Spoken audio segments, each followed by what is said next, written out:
Chris Ajemian. I'm the CEO and founder of Kate's and your co-host for today. I hope everyone's doing well on this winter Wednesday. So today we're going to be diving into last month's early decision and early action results. What they tell us about how admissions is changing, as well as we exit the pandemic, and what these results are going to mean for students' chances at regular decision. Once again, I'm joined by Michael Muska, a dear friend and mentor, who's worked in admissions at Brown and Cornell and Oberlin, among many others, and spent decades as an athletic coach and educator, and now runs Relativity College Counseling. Michael, we've been chatting, but how are you doing officially? You're doing well, yeah? Yeah, I'm good. We're expecting a big snowstorm up here. Probably a lot of your panelists know that's coming too. So hopefully in New York, it'll stay a little bit east of us, which means you'll get it all, Chris. Well, we'll be the happy recipients because we do snow quite well where I'm currently stationed up here outside of Portland, Maine. But a couple of housekeeping pieces. I'll facilitate the conversation as usual. If you do have questions at any point, please ask them in the Q&A panel, not the chat, the Q&A panel, which you can access by scrolling over the bottom of your screen. Additionally, for the best experience, we suggest that you set your screen to gallery view, which you can do by scrolling over the top corner of your browser window, top right corner, and selecting gallery. You may also want to click view options at the top of your screen, select side-by-side mode so that Michael and I appear side-by-side on your screen and next to the slides in the same window. Okay, so as far as today's discussion, here are our topics. Michael and I are going to talk about demographics and diversity, application volume and admit rates, testing, changes to the application process, and also what's next for deferred and regular decision applicants.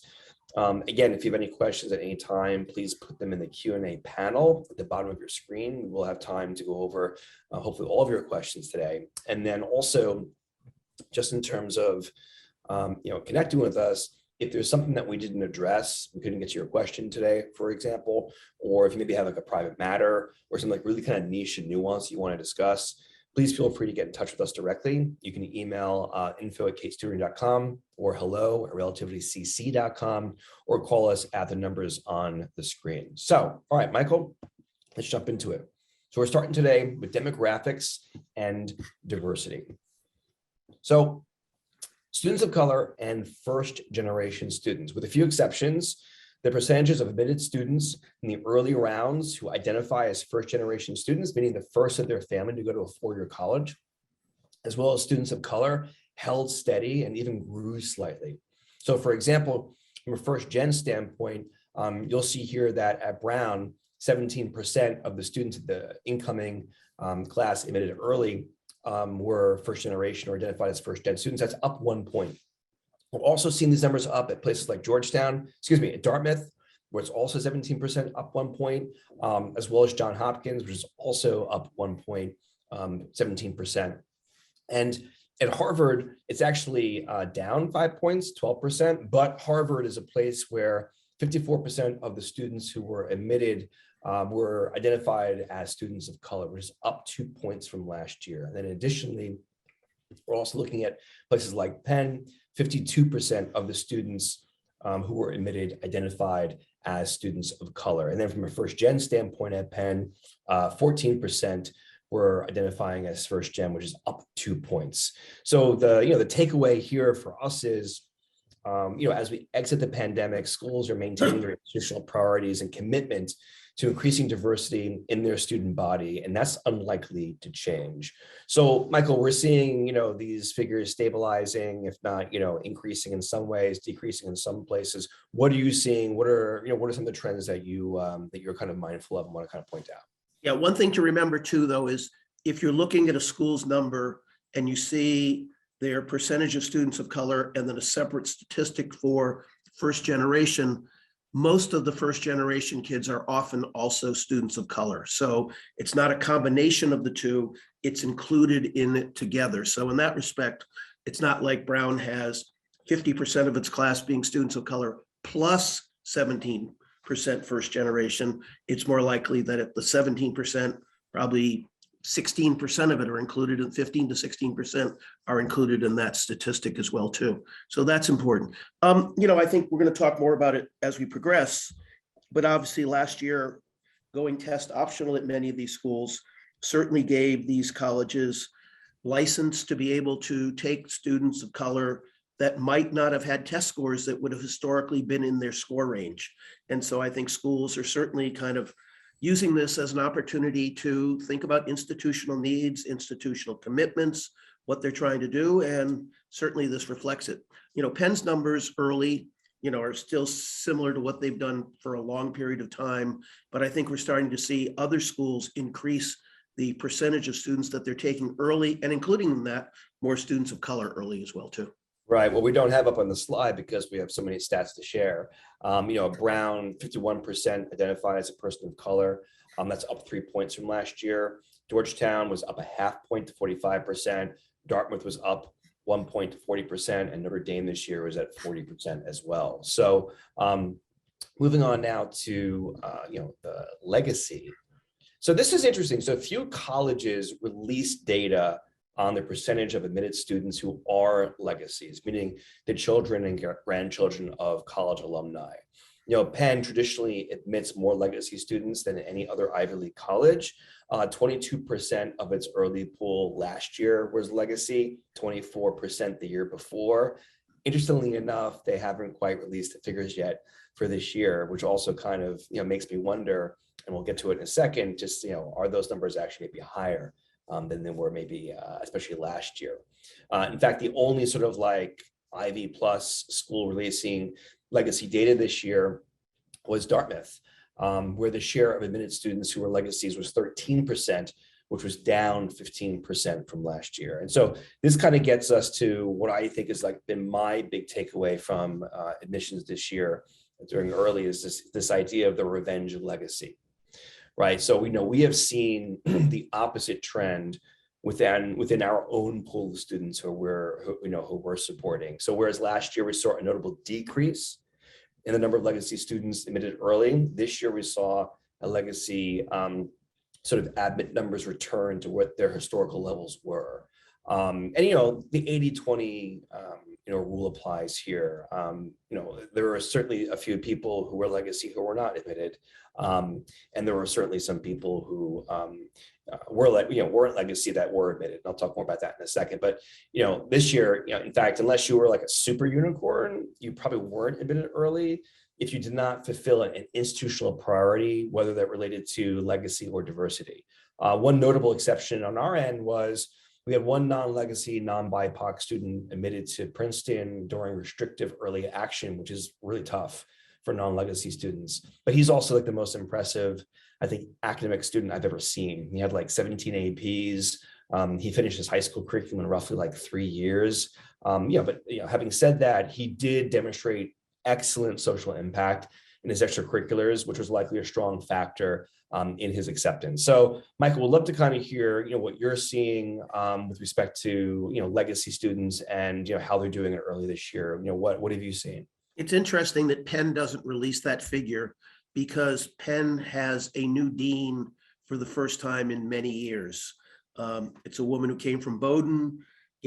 They may have adjusted a little bit of what they did in legacy. I don't know, and I think we saw a couple examples of kids who didn't make it, who were legacies. So, I don't really know what may have changed at Penn in that respect. I mean, I think the bottom line to remember is Penn historically, and in a lot of other schools as well too, saw early decision, particularly more so than early action, as an opportunity to lock in some of these legacy students. And Penn in their literature has been very clear over the years before this year that if you're a legacy, you need to apply early decision if you would like to have any benefit of that. And so again, the Penn thing could be an aberration. They just haven't released the number. It could very well be consistent to what it is, but who knows? I mean, we just have to wait and see. Someone just flashed up on their screen that Penn accepted only legacies from their high school. So that could well say that they're being consistent, and hopefully the numbers will get released and we'll have a better sense of that.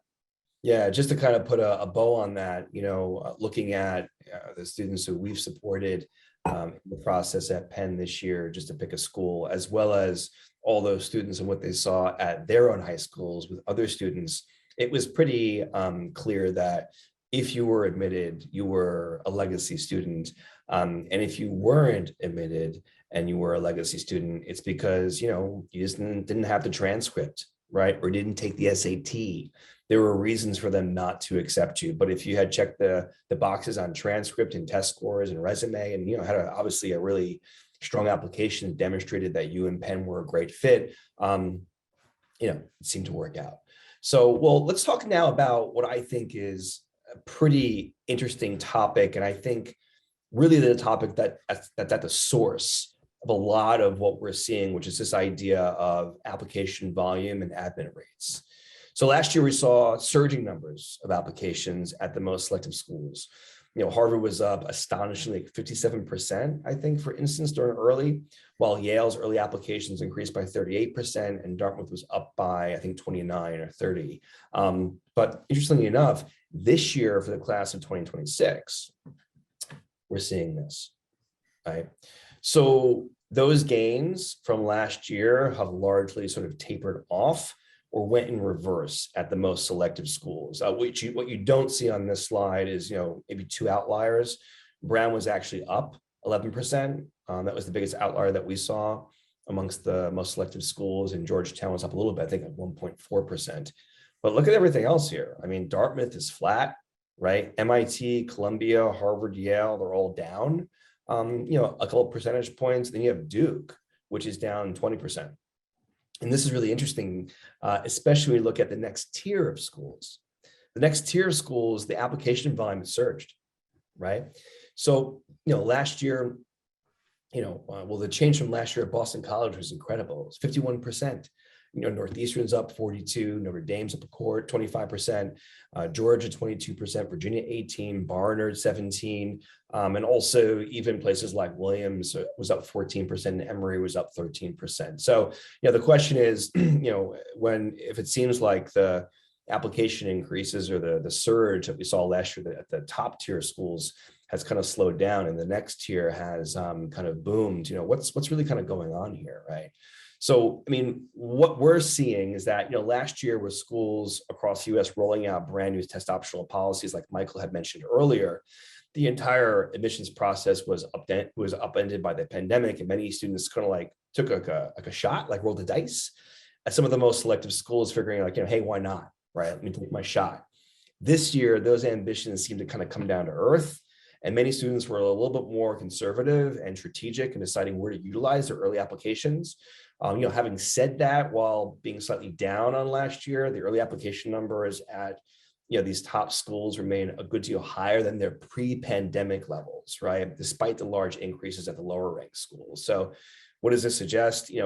Probably that more students applied early overall. And in the case of early action, perhaps applied to more schools early action that were not restricted. And this change is likely to reflect the growing importance of early applications in the admissions process as more parents and students realize that they have a significant advantage associated with applying early. And just to kind of like make one more point about this, we're really looking at this from a 2-year perspective, right? Over a 2-year sort of period at the most selective schools in the country, even though they're down this year, there's been an overall net increase. Right. So, for example, while Harvard was maybe down some percent early this year, overall last year was up 43%. So, assuming that we see similar trends, like 7% fewer applications during regular, the 2-year net increase at Harvard is still roughly 36%. And of course, it could also go the other way, where the kids who would have applied early last year apply regular here, and maybe the 2-year increase stays around 43%. So we don't know. But as you might expect, these higher application numbers, translate into lower acceptance rates, and vice versa. So, you have a lot of colleges posting the lowest ever admit rates for the early rounds, and we've got 3 different pieces here on all different ends of the spectrum. So Northeastern, they went down 20 points as far as their admit rate goes, and we saw a few slides ago that their applications were up quite a bit. MIT was flat in the middle. And then you have Duke, which was up 4 points from last year, but we also saw their application numbers go down by 20% this year. And, this kind of goes across the board. There's a whole kind of spectrum of schools. BC was down 14, Notre Dame's down 4.3. Emory and Brown were down like say 3 or 2. Dartmouth, Georgetown were down 1. And then you get Harvard, Penn, Yale are down a half, or actually up a half point, excuse me. And Hopkins was up a point, as well as Georgia Tech. So, Mike, we're going to be getting into yield in a second, which really kind of, plays into this. But, what are you seeing as far as the application numbers, early, this year over last year, admit rates? What are you making of all this? I think it's an interesting point that when you showed the most selective schools in terms of kind of being a little bit flat this year. I think the impact of test optional really hit home last year. And that kind of got to the point of where those numbers got as high as they did, because like you said, some kids decided to take a shot at some schools they might historically not have had a shot at had they had test scores that would have been significantly below the norm of that school. So it's not surprising to see that group plateau.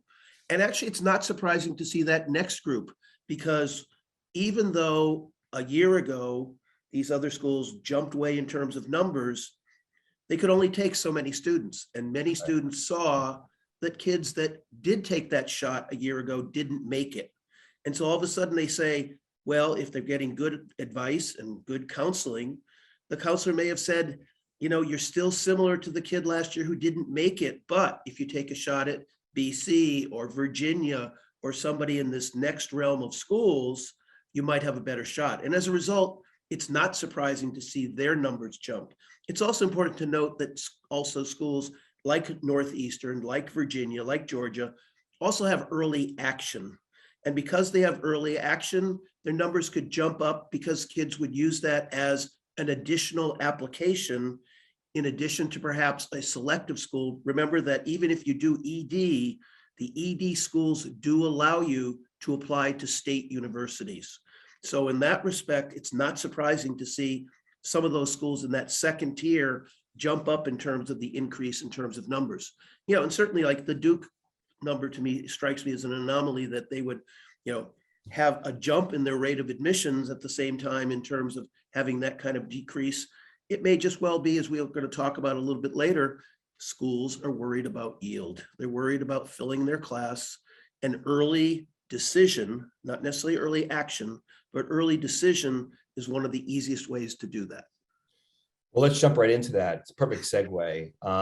So, sort of spots filled in yield. So this year, schools continue to admit large portions of the freshman class through early admissions, making the regular admissions cycle, sort of even more competitive, right? And so when we talk about this idea of yield, Mike, do you want to describe what yield is for the audience here? Well, first of all, there's an anomaly here to remember that Yale is what's called restricted early action. So even though they may have taken what could potentially be 50% of their class, not all those kids will come. Some of them will apply to Princeton and Harvard and Stanford and MIT and Georgetown and Brown later on, and they'll have some attrition from that particular number. It's much more significant with Dartmouth. Early decision in terms of yield, schools are worried about filling beds. They want to know that they're going to have a full freshman class. And of course, a year ago, we were dealing with all kinds of issues of yield because of COVID and kids deciding not to come. I think we're going to be a lot more normal this coming year. So in Dartmouth's case, they know they have almost half of their class right now for next year with kids who will be coming, which again, contrasts with what the Yale situation is. Boston College is an interesting example because years ago, Boston College only had early action. And now they've switched to early decision, and now they're starting to fill their class. But their number at 33% is probably a little bit lower than a lot of the other schools that are more at that 50% level where Penn has been historically, and certainly Dartmouth is getting to that point as well too.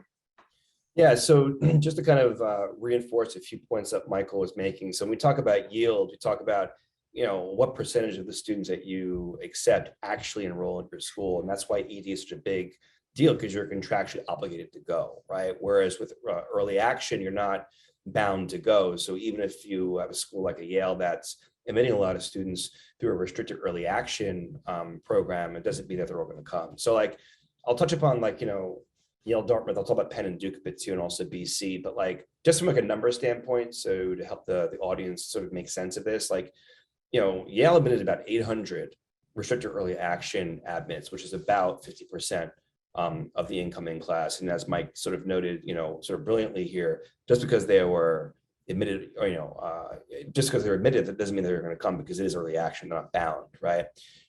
Dartmouth, 530 ED admits, which is about 45 to 50% of their class, which ranges from around 1050 to about 1200. Same thing at Penn and Duke. They take about 50% of their freshman class. And as Mike pointed out earlier, Penn's been doing that for years, but now we're seeing, my impression, and I've been looking at some of my past notes, is that just more and more schools are getting to about half, particularly for these ED schools. But BC is interesting too, because BC has both ED1 and ED2. So the 33% number we have up here, according to the data that that we have, is that those are about 800 ED1 admits, which is about a third of the freshman class of about 2,400 students. So you figure with ED2, that number of spots taken in the freshman class before you get to the regular round, it could be anywhere between 50% and 2/3, right? So if you want to go to Boston College, applying ED1, ED2, especially if you're a legacy student, is good. But we think this trend is going to continue because, like Mike said, colleges are looking to protect their yield. Especially as students are applying to more and more colleges, and as a result have more and more offers to choose from, right, in the regular decision round. So Mike, anything else you want to say before we move on to the next segment here on testing? Yeah, I think we're going to touch upon this a little bit later, but I want to make sure I plant the seed right now. A lot of schools historically, for example, when I was at Brown, we saw ED as a place where we thought about how do we fill some of our institutional needs. Most of our athletes would come in through early decision. I think what we're seeing now, why some of these numbers may also be inflated, is it's an opportunity for some schools to also now take students of color early. And because we're not worrying about test scores and other aspects of their application. I mean, years ago, there was a trend that many students of color didn't apply until regular. They didn't apply early because they didn't have their test scores yet, or they weren't ready to. I think they're getting a lot more advice now in terms of the advantages of going early.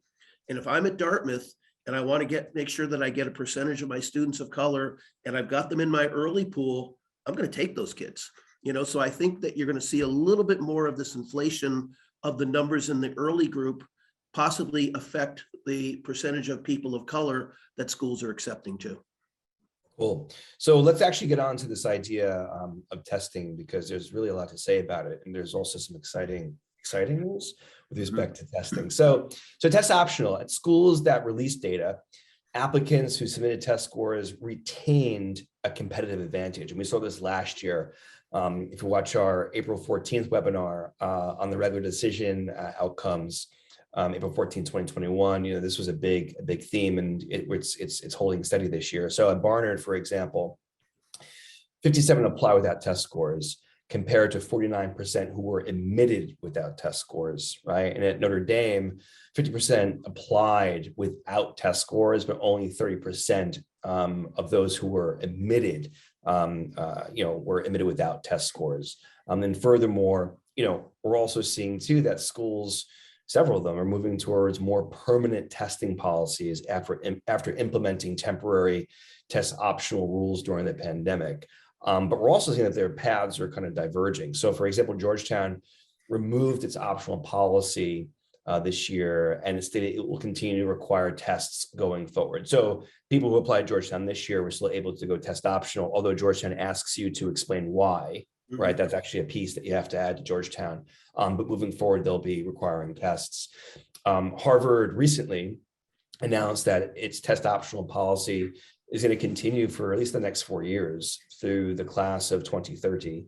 And then the UC system, University of California system, which had already announced last year they would no longer consider SAT or ACT scores, revealed that it's actually scrapped plans to introduce an alternative test. They're talking about creating like a test just for UC schools, which was kind of a bizarre, at least to me, thinking process, because now you're actually adding more testing for students, which is never a good thing. But anyway, it now means that going forward that UC admissions are going to remain test-free indefinitely, right? Or at least so we think. And so some of the takeaways that we've had, is that, for now, strong scores continue to provide an upper hand to students in the admissions process, even at test optional schools. So keep in mind that test optional is not the same also as test blind, right? So test optional means you have the choice of setting scores or not, and you can be evaluated with respect to your scores or not. Schools that are test blind, they're not looking at your scores, even if you send them, right? So in many ways, you can consider UC is now test blind, right? They're not going to look at your scores. They recently, all schools get rid of SAT subject tests. So if you took like SAT subject tests, say like freshman year, you say you have a biology SAT 2 score or subject test score. If you send it during next year's admissions cycle, they're not going to look at it, right? So anyway, so test optional is not the same as test blind. And also, don't forget about scholarships, right? Strong test scores can equate to merit scholarships. We've talked in past webinars how, last year, especially at UVM, we had some students with some really good test scores. They're getting like $72,000 scholarships, right? So as a result, we continue to recommend students, especially those targeting selective and highly selective schools, do all they can to earn a strong score on the SAT or the ACT. So Mike, we're going to talk about the changes to the SAT in a second that were announced, I think, like literally yesterday. But before we do that, what are you making of these trends that we're seeing with test optionality, maybe in addition to what you've already shared? I think the Georgetown example is a very powerful example. Yeah. It's going to say to people that why didn't you take the test? And I think that has a lot to do with, the demographics of who we have here today. If you're at a traditional school in New York City, where the kids have always taken tests, and a college sees that you're going test optional, they are probably going to think you're test optional, not because you couldn't take the test, but because you didn't score well. So I think a lot of it is where you're coming from in terms of this particular reason. I think in the Harvard case, going the other way, Harvard is really trying to get their kids from all over the world and different places where taking a test might very well be difficult. Georgetown, historically, they're taking lots of kids from Catholic high schools along the East Coast, private schools in New York City. They're taking kids that have the ability to take tests. So I have to agree with you, Chris. I think if you're looking at highly competitive schools and you have the ability to take the test, you really should be taking the test. I think it's going to be weighed into the equation. And I think you're going to see more and more schools go in the Georgetown direction over the next few years now that the opportunity to take tests, and particularly something you're going to share in terms of the new test, creates even more opportunities for the kids to take the test. And so with that, actually, perfect segue, big news from the College Board. So College Board announced yesterday, the SAT will transition to an all digital format and will be an hour shorter. So all those students will still take the test under controlled conditions at their school or a testing center. The SAT will no longer be available as a pencil and paper test, at least for students, I think, without accommodations. It remains to be seen with students with accommodations. But nevertheless, it means that all students will take the exam online using a computer or a tablet device. So now, it's important to also point out here that in contrast to the ACT's recent switch to digital, which left the structure of the test unchanged, the revised SAT will adopt an adaptive testing technology, which allows the test to change on the fly according to the student's performance, showing more difficult questions only to students who correctly answer easier questions, for instance. For anyone here who's maybe been to business school or has a family member or friend who's applied to business school and taken the GMAT, it sounds very similar to the GMAT, which effectively gives you like a middle of the road question at first, and depending on how well you answer that, gives you increasingly harder questions or increasingly less challenging questions. So US students are going to see these changes in 2024, whereas for international students, the transition is going to begin in 2023. So Mike, we're going to probably do a whole webinar in this, and I'll get really nerdy and deep on how this is all going to probably play out. But what reflections do you have right now about the news coming out of College Board yesterday? I think it's a very positive step. First of all, shortening the stress time in terms of how long the kids have to take the test. I think the technology will be very positive in terms of what it does. And I think it's really interesting that they want the international students to do it a year earlier. And I think that's come from the colleges, because the colleges feel like they need a norm, they need a standardized test to help them make their decisions about international kids, because they really don't understand in many cases their transcript or their grades or whatever it may be. And so by requiring both the TOEFL or the TOEFL, as a requirement of these schools, having the SAT in addition to a language test will help colleges look at their international pool much easier than they are able to do right now because of the pandemic. Your comment about the international pool, I think, is really interesting, and it also sort of, excuse me, raised a thought, which I hadn't considered. And of course, this has been like 24 hours with this information, but nevertheless, that one of the biggest issues with testing internationally, especially in Asia, is cheating. By moving to a computer-based test that's adaptive, I mean, I can sit here and think about ways that people can kind of get around that. But it's certainly putting up a lot more walls and challenges for people who are trying to basically cheat the test. So again, we'll do a whole webinar on this because it's really interesting stuff. Okay, so we're going to talk about changes to the application process now, and I think one of the sort of like headlines with this is this idea of streamlining and access, right? So with test optional, right, we've already sort of touched upon this, and Mike said this earlier, the rise of test optional continues to be a primary driver of the growth in applications to more selective colleges, particularly among students from underrepresented communities. But we're also seeing a couple of other changes in the actual application. Chris, can I add? It's also caused the reason why more schools are using the common application, so that students are not having to do these supplemental essays that you're going to talk about right now, in addition to the fact that if they do the common application, that makes it much easier for them to apply, which then causes that second tier of schools to get the greater number of applications. Right, that's a great point. I hadn't even made that connection yet, but so what Mike's saying, at least my interpretation of what you're saying right now, Mike, is that because you're on the common app, if some schools are changing the requirements and making it easier to apply, less essays, et cetera, you can actually put in a few more applications. And especially if you're a student who's on a fee waiver, right, for applications, you can literally apply to like, dozens of schools, right? Yep.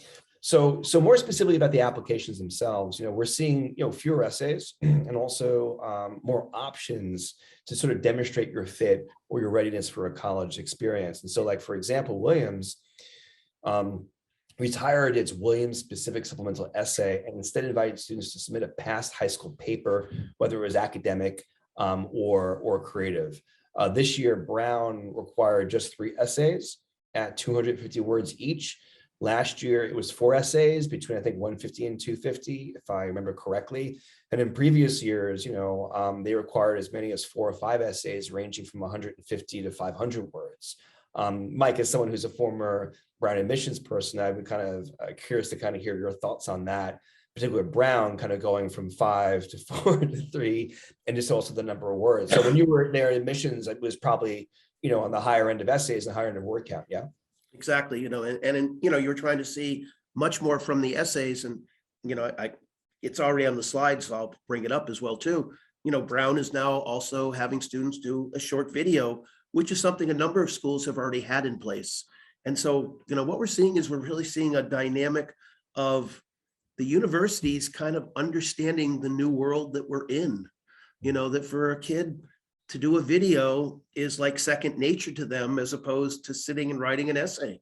I know they're doing it in high school, but in terms of what they do every night on their computers, people understand what's going on with social media. And I think a lot of colleges are hiring social media specialists, both for what they're doing in terms of what they're sharing with students, but also in terms of what they're doing in terms of reviewing about students too. Right. So talk more about that in a moment. So I want to kind of touch upon Penn here. So this was really interesting. This year, Penn allows students to substitute their second teacher recommendation with an additional outside recommendation from, say, like an internship supervisor or another professional reference I think this was sort of advantageous for some of those students who are applying to Wharton, who may have had some pretty interesting internships, right? Or, businesses or other ventures they've been a part of, and they're able to kind of demonstrate through this other recommendation, the knowledge that they're bringing to the Wharton School of Business that may be coming from outside the classroom. So that's really kind of interesting. It's And also then, interesting that you use Wharton as an example because Babson, a similarly noted program in terms of business, has been doing the video for years. So Oh it's yeah. very intriguing to see that in that respect. Yeah. Yeah. So then on the video with Brown, Brown's like all but replaced its interviews with a 2-minute video. I mean, they weren't doing interviews at all last year. They didn't do them again this year. The video is still optional, but it's a great way to show your creativity. And, we're seeing on our end, at least, that students are doing it more and more. And it's a really interesting, addition to the application package. I would not be surprised, Mike, you're saying that other schools are doing it. I wouldn't be surprised if more schools followed suit in the coming years. What's sort of interesting too about it is this idea of access. There are some questions related to access, as some kids just don't have the same equipment as other students. If you go onto the Brown website, they'll talk about how it's totally okay just to take your phone or a camera and sit in front of it, just talk to the camera. I totally believe that. However, if you go to YouTube, you're going to see some Brown videos that were shot literally with drones, right? On budgets that I would probably assume were in the $20,000, $25,000 range. It can be pretty elaborate. Mm-hmm. And then lastly on this is that, virtual admissions events and outreach have continued even as in-person events have resumed. And again, it's a way of broadening access to high schoolers who have been unable to travel to campus. And I guess it's really, about, what does it all really kind of mean, right? And again, streamlining. Can I add some, Chris, let me add to that too. And the flip side of that is where it used to be that schools would go out and visit high schools on a regular basis. And some schools would brag that they had 100, 120 admission officers come to visit their high school. Those have been replaced by virtual events. Whether it's not, I don't think it's necessarily budgetary, but I think they have just seeing that it's much more useful to do that in that respect, so that you could line up a school every hour as opposed to traveling from school to school and do the virtual events. I totally get it why schools are doing that. Yeah. So, what does all of it mean, right? By streamlining the application processes and removing potential barriers to access, like on-campus visits, schools have made it, just easier than ever, right, to apply. And, although this is sort of likely to broaden access to more selective schools in the short term, which is what the schools undoubtedly are intending, it also means that we might, likely continue to see elevated, application numbers, and thus a more selective admissions process, one where students may find it harder to distinguish themselves, right? So if Brown, for example, is going from 5 to 4 to 3 essays, and they're taking away the 500 worders, and it's all 250 worders, and you're going from potentially, 1,500 words of content down to 750, how do you distinguish yourself? Right. So as a result, students in future years are going to need to consider applying to more colleges, probably, to ensure that they have a reasonable chance of being accepted at a best fit school. So I don't know, Mike, anything else you want to kind of add to this? Yeah, I think one thing that's important to note on this, and we've talked about this, ad nauseum on previous sessions, is demonstrated interest is still going to be important to some of these schools. And so if they're offering you a virtual session, whether it's personally or at your school, to make sure you sign up and that the school will record in their computer system that you were at that event. If you receive an email from them and you don't open it up, they're going to make note of that. So in terms of continuing to demonstrate interest, it's going to be harder now because, like I say, if there's no opportunity to visit on campus itself, no admission person comes to your high school, you're going to have to take advantage of what is out there to continue to demonstrate interest at schools that you're really concerned about. Yeah, and we're going to talk about this in the next slide, or we'll touch upon it, but I wanted to sort of build upon your comment, which I think is really smart, this idea of continuing to demonstrate interest. If you've done the work, over the last, couple of months, years, to really stay connected, build your data profile with these different schools, where does that kind of come in handy the most? Well, when you're basically like, deferred or really even waitlisted, right? If you're going to be waitlisted, I want to be the waitlisted, the student who is waitlisted who has like 2 years of engagement data, right? Because they're going to only, again, this idea of yield, they're only going to admit people they think who are going to come. So the more that you can kind of get on the radar, show the engagement, open the emails, click on the call to action, do the virtual engagements. At most schools, that's going to be probably a difference maker. So, all right, let's get into this get into this for a bit. So again, what's next, right? So seniors, okay, so what if you've been deferred? Well, number one, you want to draft that letter of continued interest this week, if you haven't already, with updates on your academics, your extracurriculars, and any new touch points with the school, as well as a firm statement of commitment, right? You figure that schools, and Mike, I'm going to ask you to kind of like, validate this or give us the real insight in a few seconds here. Like, schools are probably going to start like deeply processing applications in the next, like, if they haven't already, week, 2 weeks, by mid-February. If you haven't given them, any updates on where you are to help enhance your application in the regular decision pool, you're missing out on a great opportunity. So, Mike, before you talk about recommendations and the next few bullets here, we'd love to kind of hear your perspective on that as a former admissions officer at not 1 but 2 Ivy League schools, about how you looked at continued interest, what you kind of make of this sort of question for students who have been deferred. Like, what advice do you have? Yeah, I mean, I joke, I always call it the love letter. That you're telling the school that I love you and that I really want, it's like you're trying to help with your date in terms of what's going on in that situation. So clearly how effusive you are in terms of your level of interest. You're not trying to regurgitate everything that's in your application. So you're not writing a 3-page letter. You're writing something that's succinct and to the point. If there are new things going on in your life, new interests, new big spring activities that your school may do, some projects, perhaps some big community service project that you're very much involved in. Those kinds of things to add to your resume are very, very important. And Chris is right. They're not going to wait very long in terms of what they're going to look at. They've got the regular pool applications in as of the 1st of January at most of these schools. They're going crazy reading those applications. But by the middle of February, they're going to start going back into committee and looking at the new applications, at the same time throwing in the deferrals if they're looking at a particular high school or a particular geographic region. So it's important to understand that this needs to be done yesterday, not today. So yes, the sooner you get this done, the better. Whether I commented or you, Chris, I mean, I've always thought that an additional recommendation that sheds light onto something that wasn't in your regular application. In other words, if you had a math teacher already in your application, to have a new math teacher, no, that doesn't do it. You need to have something, and again, it may well be taking the Penn model. It could be someone that worked with you in terms of a community service project or in terms of an internship, but something that wasn't in that original file that brings you to a higher light, to a point where a school says, oh, we didn't recognize that in the original application. This is kind of cool to see this.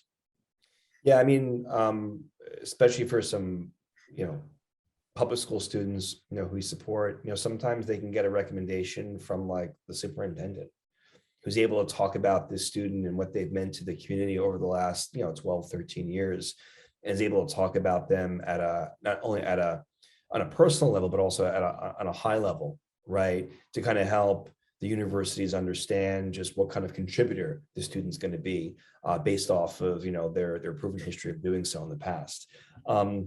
And then sort of this last piece here, apply to more schools. I mean, it's currently January 26 or something, right? I mean, University of Michigan, top 30 school. Their application isn't due till February 1st, right? I mean, go on a Common App and start to look for schools that are fit for your interests, that maybe you have a little bit of research on that you did maybe a couple of months ago, that still have open application deadlines, right? And you're going to find a lot more state schools that do allow that. So that would be, Penn State, for example, certainly will take an application too. So thinking about what you can do in terms of late applications to some of these schools, broaden it in that respect. Sure. Yeah.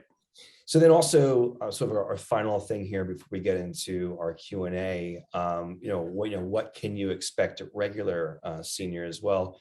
Personally, I'm pretty optimistic about regular decision. Like Mike had said earlier, schools build out, at least how I describe it, as like the character of their classes, right?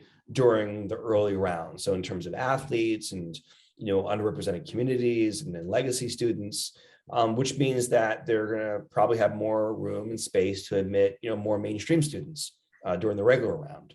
Mike, I know you're going to want to talk about these next two pieces, but would love to kind of hear anything you want to add about, how you feel optimistic or not about regular decision, also to kind of get your insights on waitlist action and also on male applicants.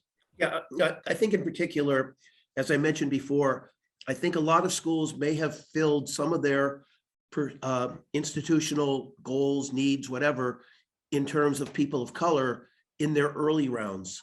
So I think that that being the case, it may not be as critically demanding as it may have been the last couple of years in terms of schools going in that direction, that there may be some more room. And what's interesting, and I always forget thinking about this, but Penn and Cornell are the two biggest Ivies. So even if they take 50% of their class early, there's still spaces left, okay? Yeah. And a significant number of spaces left. It's much more problematic at a place like Dartmouth, which has a smaller freshman class. But at Penn and Cornell, it could really be a place where it could be to your advantage in terms of that. We saw it last year. We're going to see it again. There's going to be a lot of action on the wait list. We saw a lot of kids stay on the wait list. We saw a lot of schools putting a lot of kids on the wait list because it was so unpredictable who was going to come.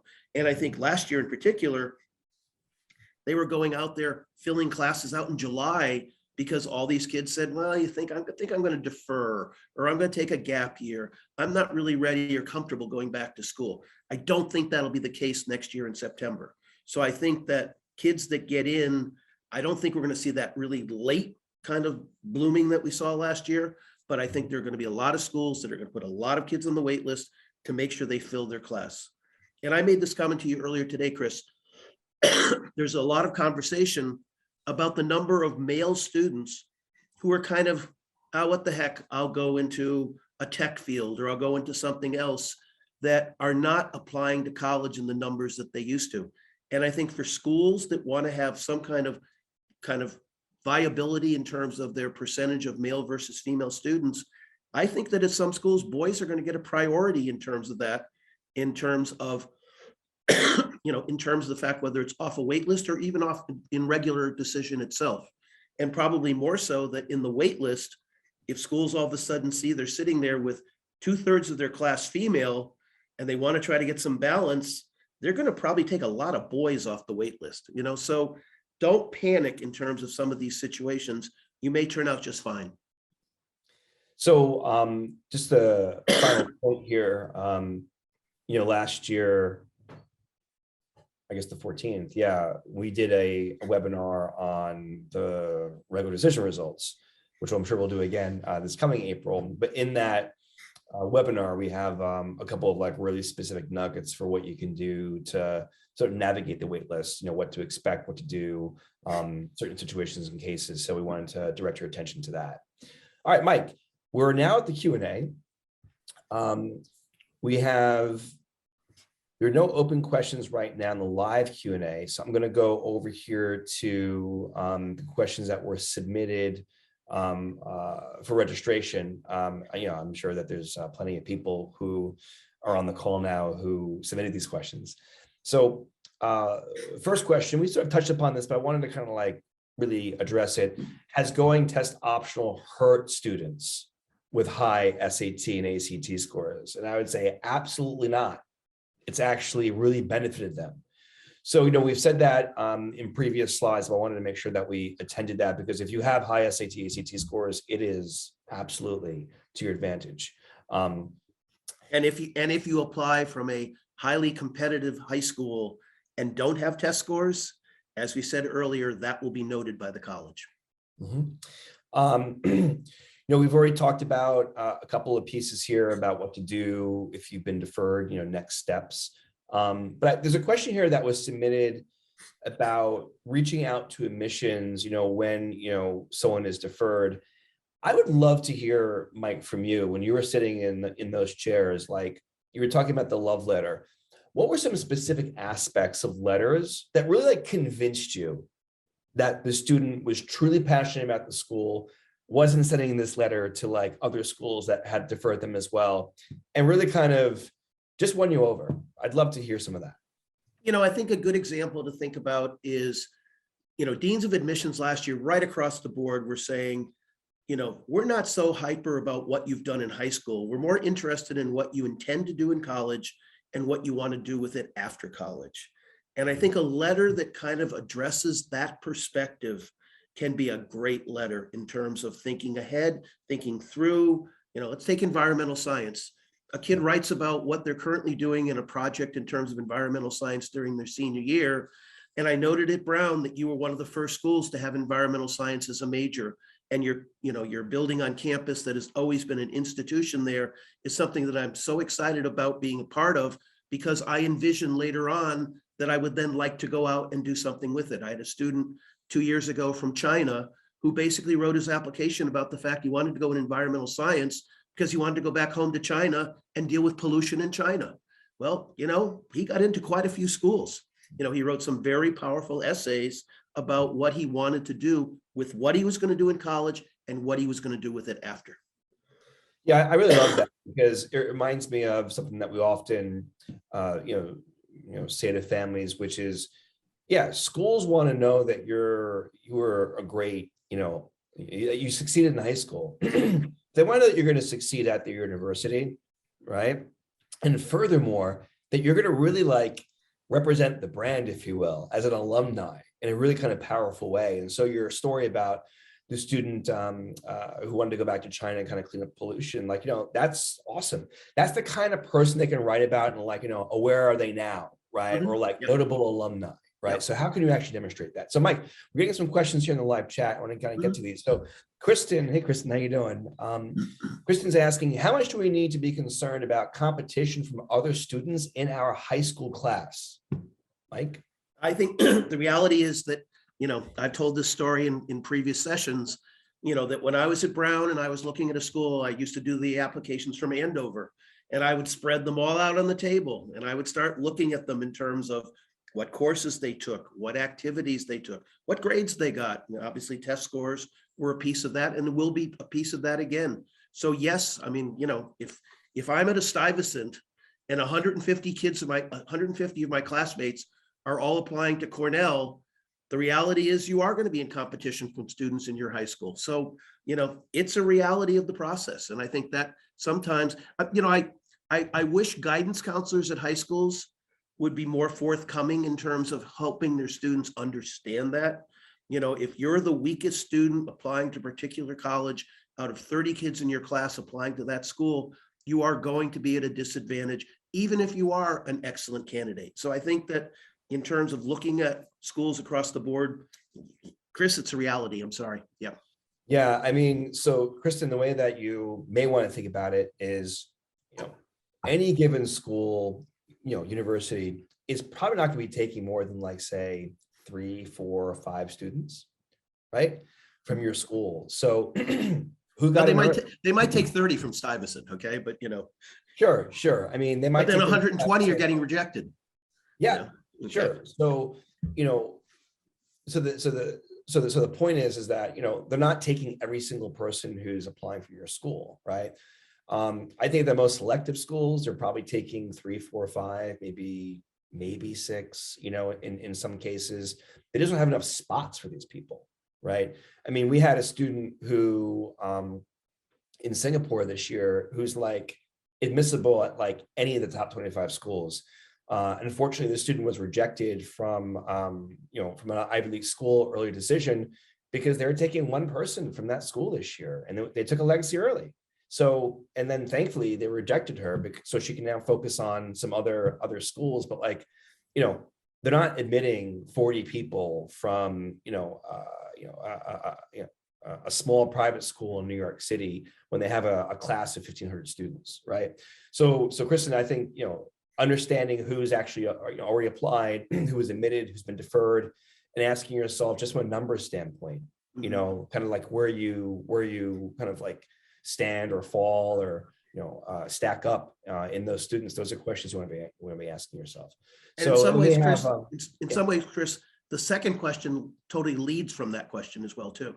In other Right. words, if you're sitting there looking at your ED option, but you're at a school where, there are a lot of kids that are going to apply to that particular school, as opposed to looking to a high match school, there may be some good rationale in terms of that. I guess deep down inside, I'm always still encouraging a student to apply to their dream school, as long as we know that perhaps in ED2, the example I used before with Boston College, but the school they might do in their ED2 is still a school they're very excited about. And to not stifle that dream, but know that there's a reality check in terms of second time around, you may want to be looking at Tufts or Vanderbilt or Boston College or Emory that all have ED2. Right. And so Michael is responding to a question here from Malika, which is it better to use your ED option for a reach or a high match college? And, I'm on the same page as Mike on this, which is, you go through this process once. So, if there's a school out there that's your dream school and you are admissible based on what the transcript, test score, resume, and application, pieces, what the expectations are of those, absolutely roll the ED, right? Having said that, a good way, I think, but I say, it's wise to ask yourself, if I were to do that, what would be my ED2 option, right? But also keep in mind that in some ways, and Mike would love to kind of hear your comments on this, in some ways, ED2 is more competitive than ED1. Right. I mean, ED2 at like places like Tufts or like Vanderbilt. I mean, it's really, really tough because you're getting all those other students who've been deferred from an ED1 school. Mike, comments on that? Thoughts on that? Yeah, but I think the contrast to that, though, in some ways, Chris, is that you're still going to be their yield.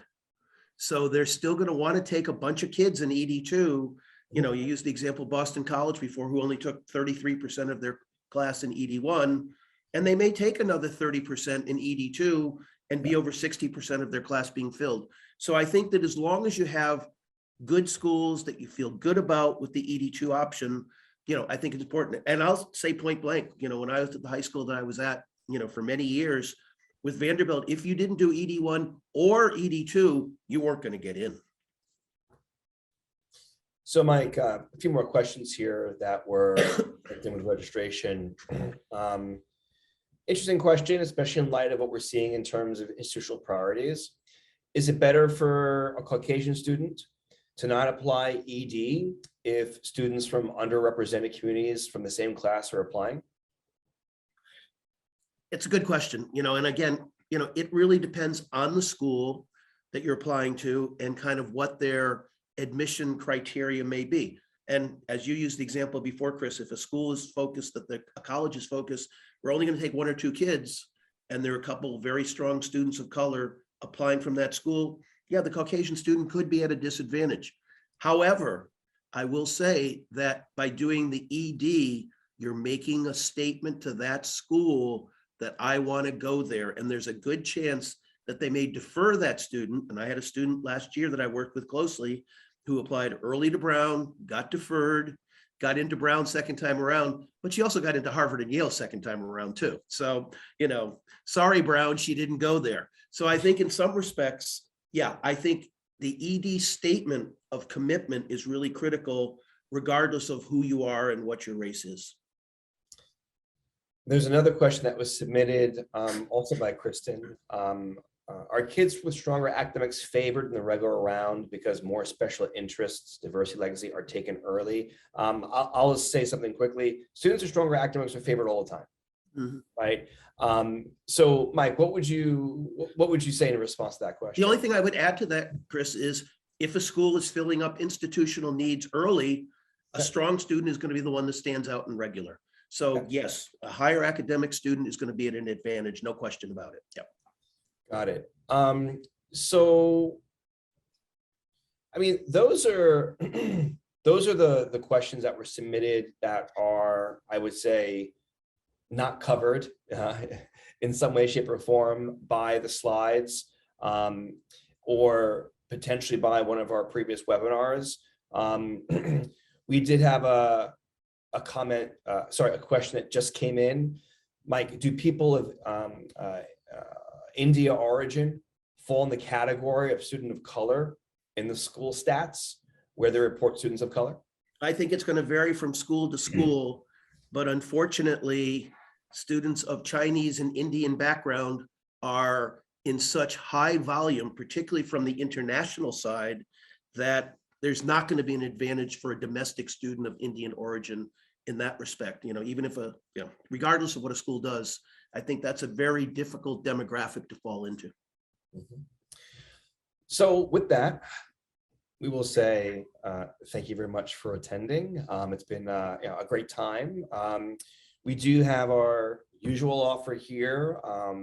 You're welcome to book a 2-hour admission strategy session at 50% off using the code EDGE50.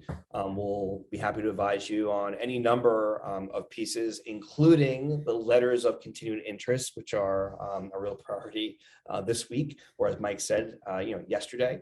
And then if you have any questions, you're welcome to contact us directly, especially if you have more nuanced or private questions that you'd like to get some input on. And Mike, I guess we'll wrap up with, give any final words of wisdom. No, I think a lot of families are very nervous as they see some of the percentages that are happening at particular schools. But I will give a good example. I mentioned this to you earlier today, Chris. Rice University down in Texas, which is a top 20 university in the country, is going the other direction. They're growing, and they've just announced that they intend to add 800 more students over the next couple of years. So there's an example of there are schools that are going to create more spaces and more opportunities for students in that respect. So, cast a wide net. I think that's really important in terms of how you think about this process for those of you that are underclassmen. And I'll say one last thing for seniors, if you get nothing else from today's webinar, keep demonstrating your interest. Keep doing it and doing it and doing it and doing it and doing it and doing it, including at your safeties. To quote the great Michael Muska, love your safeties. All right, Mike, thanks so much. Love all your schools. Yep. There you go. There you have it. Mike, thanks so much. Thanks everyone today who registered was able to attend the event. We'll have the webinar recording up on Friday. Any questions, give us a buzz. All right, take care.